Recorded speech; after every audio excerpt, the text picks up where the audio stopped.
नमस्कार मेरे प्यारे विद्यार्थियों, आप सभी का एक बार पुनः स्वागत करते हैं आपके अपने YouTube प्लेटफॉर्म संध्या कंप्यूटर क्लासेज पर। मेरे प्यारे विद्यार्थियों, आरएसआईटी मुख्य परीक्षा यानी कल आपके हाथों में सीधा पेपर होगा। आज मैं इस मॉडल पेपर के माध्यम से आपको भी इंपॉर्टेंट क्वेश्चंस बताने जा रहा हूं जो आपके एग्जाम के अंदर कल एक रामबाण की तरह कार्य कर सकता है। मेरे प्यारे विद्यार्थियों, पहला क्वेश्चन आप सभी की स्क्रीन के सामने, मैं बिना टाइम वेस्ट के डायरेक्टली क्वेश्चंस को करवाने की कोशिश करता हूं क्योंकि आपके पास में मात्र कुछ ही टाइम बचा है। यानी कल तो आपके हाथों में सीधा मॉर्निंग में पेपर होगा, तो जल्दी जल्दी क्वेश्चंस को रिपीट करते हैं। मेरे प्यारे विद्यार्थियों, निम्न में से कौन सी कंप्यूटर की एक सीमा है वहां तक कंप्यूटर सीमित हो जाता? तो देखिए, स्पीड तो होती है, शुद्धता भी होती है, परिश्रमशीलता भी होती है, लेकिन बुद्धि का अभाव। बिल्कुल मेरे प्यारे विद्यार्थियों, बुद्धि का अभाव होता है, यानी लैक ऑफ इंटेलिजेंस, यानी सोचने की क्षमता बिल्कुल इसमें नहीं होती है। तो फ्रेंड्स, यहाँ पे डी ऑप्शन इसका क्या हो जाएगा? करेक्ट आंसर हो जाएगा। क्वेश्चन नेक्स्ट हम देखते हैं क्वेश्चन नंबर 2। क्वेश्चन नंबर 2 के अंदर बात हो रही है मेन फ्रेम कंप्यूटर बहुत सस्ते कंप्यूटर है। ये कथन सही है क्या? नहीं मेरे प्यारे विद्यार्थियों, बहुत सस्ते कंप्यूटर कौन से होते हैं? माइक्रो होते हैं। कौन से?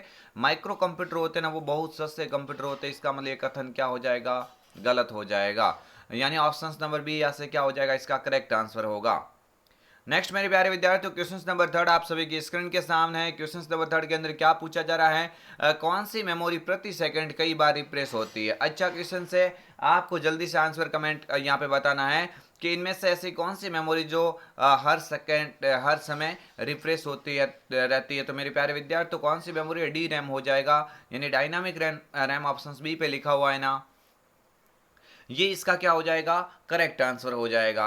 ये स्टैटिक रैम का मतलब तो होता है ये स्थिर रहती है। क्या होती है मेरे प्यारे विद्यार्थियों? स्थिर रहती है, यानी एक जगह फ्रेंड्स यहाँ पे परमानेंटली यहाँ पे स्टोर करता है डेटा को। और रिप्लेस होने वाली मेमोरी कौन सी हो जाएगी? डी रैम, यानी डायनामिक रैम हो जाती है। नेक्स्ट, निम्न में से कौन सी मेमोरी अस्थिर प्रकृति की है? यानी ऐसी कौन सी है जो अस्थायी होती है? कंप्यूटर की एकमात्र मेमोरी जो अस्थायी रूप से डेटा को सेव करती है, बाकी सभी स्थायी रूप से सेव करते हैं, और वो अस्थायी मेमोरी के रूप में किसको माना जाता है? रैम को। मेरे प्यारे विद्यार्थियों, रैम होती है ना, ये वॉलेटाइल मेमोरी का भाग होती है। कौन सी मेमोरी होती है? वॉलेटाइल, यानी पूरी तरह से बिजली के ऊपर डिपेंड होती है। बाकी रोम है, हार्ड डिस्क है, यानी सेकेंडरी मेमोरी जो भी है आप सभी के सामने, वो सारे के सारे नॉन वॉलेटाइल के उदाहरण होते हैं। आगे बढ़ते हैं नेक्स्ट क्वेश्चंस की और। क्वेश्चन नंबर 5, कंप्यूटर के साथ संयोजन में कौन सा प्रिंटर टोनर का उपयोग करता है? तो मेरे प्यारे विद्यार्थियों, जब भी बात होती है टोनर की या सूखे पाउडर की बात होती है, जब भी बात होती है टोनर की अथवा सूखे पाउडर की बात हो जाती है ना, तो आप हमेशा राइट करके आ जाना। क्या यहाँ पे मेरे प्यारे विद्यार्थियों लेजर प्रिंटर की बात हो रही है? ऑप्शन सी यहाँ पे क्या हो जाएगा? इसका करेक्ट आंसर होगा। नेक्स्ट बढ़ता है टास्क बार का एक छोटा सा भाग जिसमें पृष्ठभूमि के अंदर चलने वाले एप्लीकेशंस के आइकन है और उस पर दिनांक और समय प्रदर्शित होता है। जब भी यहाँ पे छोटे प्रोग्राम्स की बात होती है, यानी टास्क बार का एक छोटा सा भाग जहाँ पे बैकग्राउंड में चल रहे प्रोग्राम्स स्टोर रहते हैं और जहाँ पे डेट और समय दिखाई देते हैं, टाइम दिखाई देता है, इसका मतलब किसकी बात हो रही है मेरे प्यारे विद्यार्थियों? सिस्टम ट्रे की बात हो रही है। ये सिस्टम ट्रे टास्क बार के राइट हैंड साइड पे उपस्थित होती है जहाँ पे डेट और टाइम शो होती है।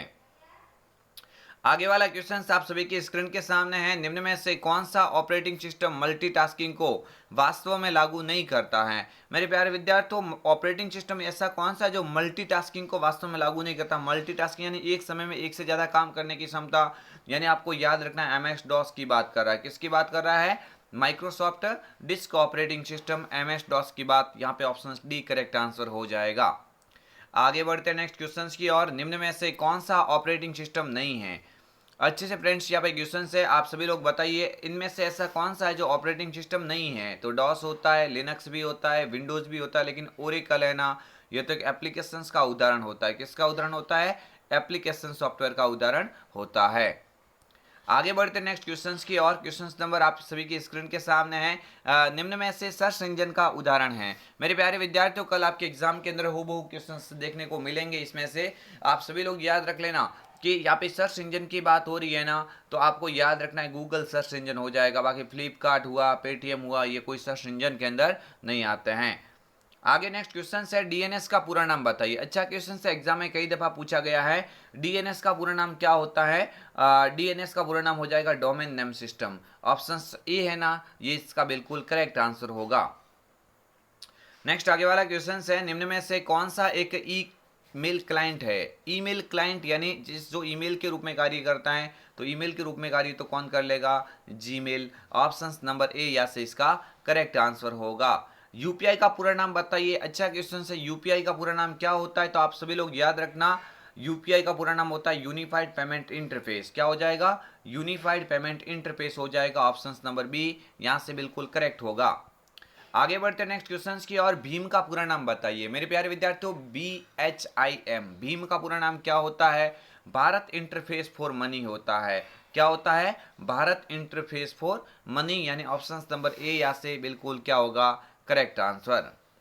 नेक्स्ट आगे वाला क्वेश्चन है, यूपीआई पेमेंट में पुश टेक्नोलॉजी का उपयोग कब किया जाता है? यूपीआई के अंदर, यूनिफाइड पेमेंट इंटरफेस के अंदर जब आप पैसे पेमेंट भुगतान प्रणाली होती है ना, तो उसमें पुश टेक्नोलॉजी का मतलब होता है पेमेंट भेजना। यानी पैसा भेजने के लिए कौन सा बटन दबाया जाएगा? पुश, यानी ये एक बटन का नाम है। और पुश टेक्नोलॉजी का उपयोग जब हमारा ट्रांजेक्शन कवर हो जाता है तो उसको सेंड आखिरी के ऊपर, पुश के ऊपर क्लिक करेंगे तो वो पेमेंट आगे डन हो जाता है। आगे बढ़ते हैं नेक्स्ट क्वेश्चंस की ओर कि निम्न में से कौन सा मोबाइल ऑपरेटिंग सिस्टम का उदाहरण नहीं है? नहीं, यहाँ पे मोबाइल वॉलेट लिखा हुआ होना चाहिए था। यहाँ पे थोड़ी सी मिस हैंडिंग है। निम्नलिखित में से कौन सा एक मोबाइल वॉलेट का उदाहरण नहीं है? तो देखिए, एसबीआई बड़ी तो मोबाइल वॉलेट होता है, ठीक है। भीम, पेटीएम या क्रेडिट कार्ड, तो ये तीनों ऊपर वाले तो होते, बट क्रेडिट कार्ड तो देखो एक छोटा एटीएम कार्ड का प्लास्टिक का जो बना हुआ एक पेमेंट भुगतान प्रणाली में काम में लिया जाता है, बट यहाँ पे मोबाइल वॉलेट के अंदर तो आएगा नहीं। तो यहाँ पे ऑप्शन डी यहाँ से क्या हो जाएगा इसका करेक्ट आंसर। आगे नेक्स्ट क्वेश्चन है, रुपे कार्ड क्या है? मेरे प्यारे विद्यार्थियों, रुपे कार्ड की बात होती है ना, तो आपको याद रखना है कि भारतीय राष्ट्रीय निगम द्वारा जारी किया गया है। देखिए, घरेलू कार्ड डेबिट कार्ड का प्रकार होता है, बिल्कुल ये भी राइट है। भारत के राष्ट्रीय निगम द्वारा जारी किया गया, ये भी राइट है। सभी एटीएम और पोस्ट मशीनों पर स्वीकृत, ये भी राइट है। इसका मतलब उपरोक्त सभी यहाँ से हो जाएगा। आगे बढ़ते हैं नेक्स्ट क्वेश्चंस की और। क्वेश्चन नंबर आप सभी की स्क्रीन के सामने है। निम्न में से कौन सा एक ई कॉमर्स वेबसाइट का उदाहरण है? ई कॉमर्स यानी जहां से किसी वस्तु को खरीदा या बेचा जा सकता है।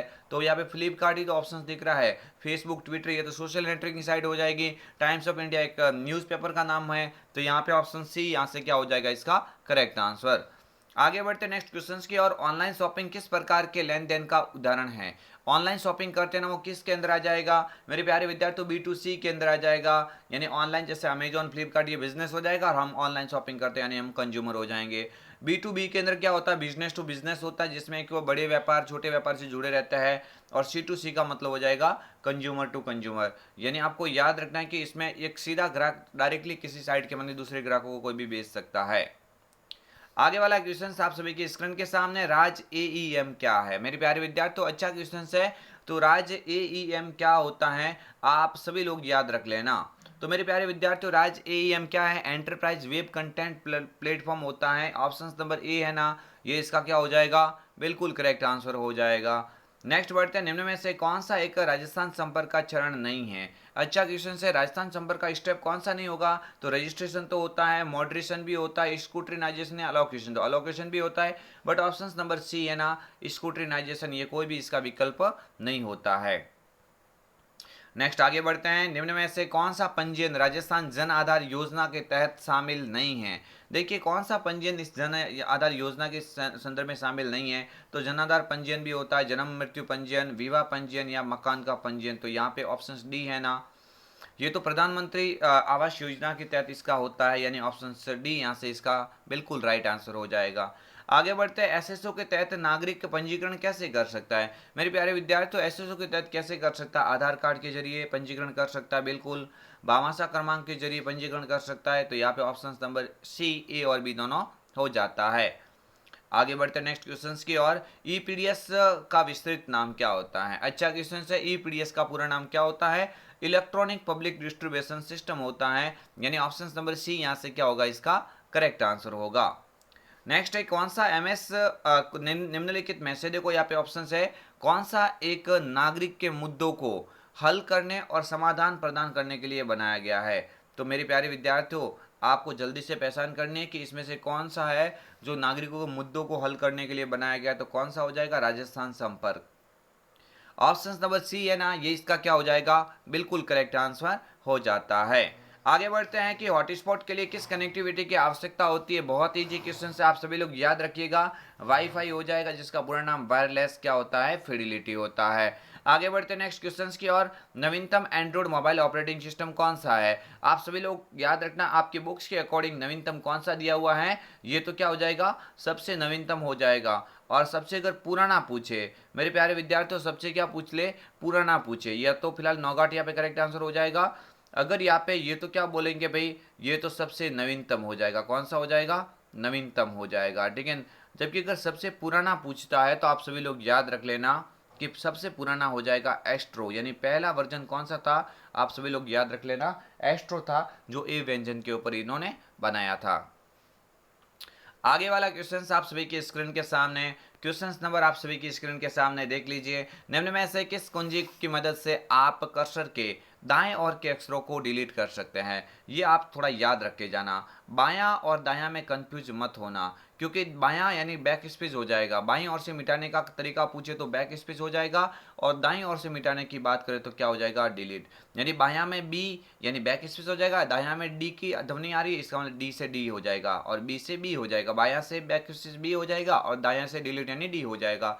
तो यहाँ पे क्या बोला कि बाईं ओर से या दाईं ओर से बोला है कि कर्सर, आप कर्सर के दाईं ओर से हटाने के लिए किसका उपयोग करेंगे, डिलीट का। और बाईं ओर से पूछता तो हम क्या कर लेते, बैक स्पेस। आगे बढ़ते हैं नेक्स्ट क्वेश्चंस की और। पोर्ट्रेट और लैंडस्केप क्या है। अच्छा क्वेश्चन है, मोस्ट इंपॉर्टेंट क्वेश्चंस कह सकते हैं। ये दो पेज के ओरिएंटेशन होते हैं, एक तो होता है खड़ा जिसमें पोर्ट्रेट कहा जाता है, एक होता है इस तरह से जिसमें लैंडस्केप फॉर्म में ये काम किया जा सकता है। तो आप सभी लोग याद रखना ये किसके प्रकार है, पेज ओरिएंटेशन के प्रकार होता है।